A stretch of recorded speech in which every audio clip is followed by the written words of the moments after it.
The DCEU is finally finished, mate. It's ended, RIP, and it's ended with Aquaman 2, which wasn't great. And that's it. If you want to know if it's good or not, you got your answer. You could go, but this is going to be my review for this bloody movie, and I'm going to do something that I've never really done before. I'm going to give you my score at the 3/4 bit, and then at the end, I'm going to talk about two things. One is the message, and the other thing is Amber Heard. So that's going to be at the end of the review. Stay tuned for that if you want to know about those two things. But first of all, Aquaman 2, the story is a proper mess, mate. I don't keep up to date fully with like rewrites and all this stuff, but even I can see there's so much stuff squashed together, probably for the sake of get another movie out, get some final dollars. If you've seen the trailers, you know, the child, the family dynamic and stuff. You've got that, which, to be honest, is harmless. It's fine, it's definitely dumb, but it's fine. My eyes weren't insulted, but then you have other things that are way too, like, kiddie and just stupid, bruv. And again,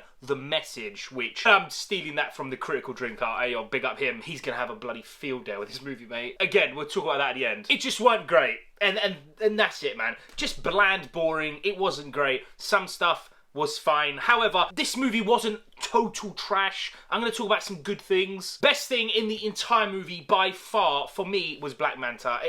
As a villain, bruv, he was great in the first movie. I think he's on the same greatness, maybe even a little bit better in this movie. He's great. When he was on screen, I was zoned in. Also, Jason Momoa, as always, he's having a blast, bro.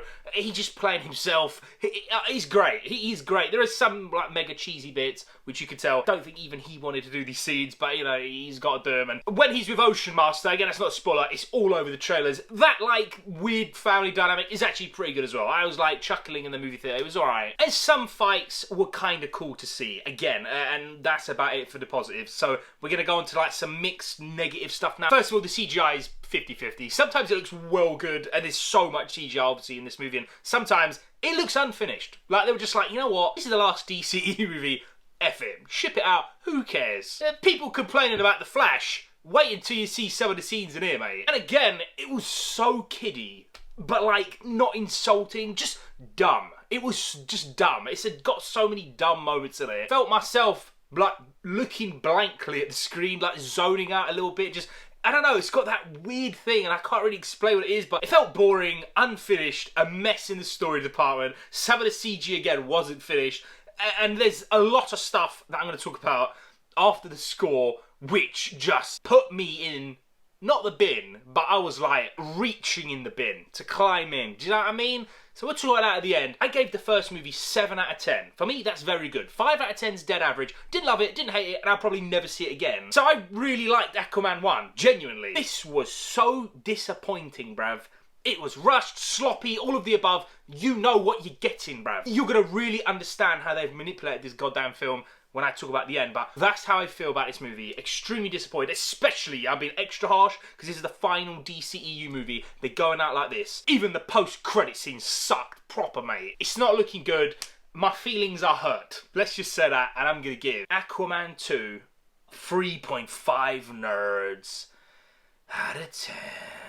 A 4 and a 4.5 is like a disappointing movie for me. This is, yeah, it's 3.5.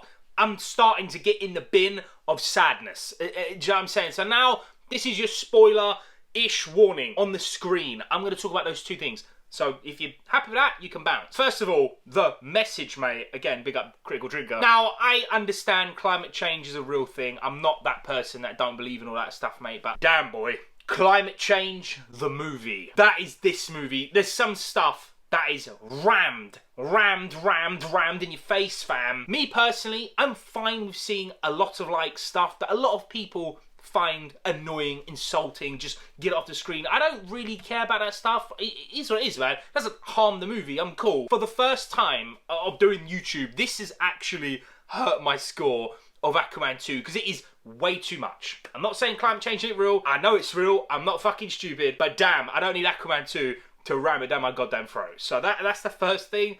Get in the bin with that, mate. And the second thing, Amber Heard is properly in this movie, mate. As always, ladies and gentlemen, Warner Brothers have manipulated the trailer so much to lead you to believe, because they know people at the moment do not like Amber Heard. I personally am under the assumption she's probably a shit human being, but I don't really care, if I'm being honest. I'm still going to see the movie. But the lying bothers me. They didn't show her in the trailer. She is in this movie proper. There's a section of the movie she's not in. The rest of the movie, she is in. She is a mega lead role in this movie. They lied to ya. Stay tuned. In a couple days, I'm doing my worst movies of the year. And guess what? Spoiler alert, this will be in that fucking list. See you there.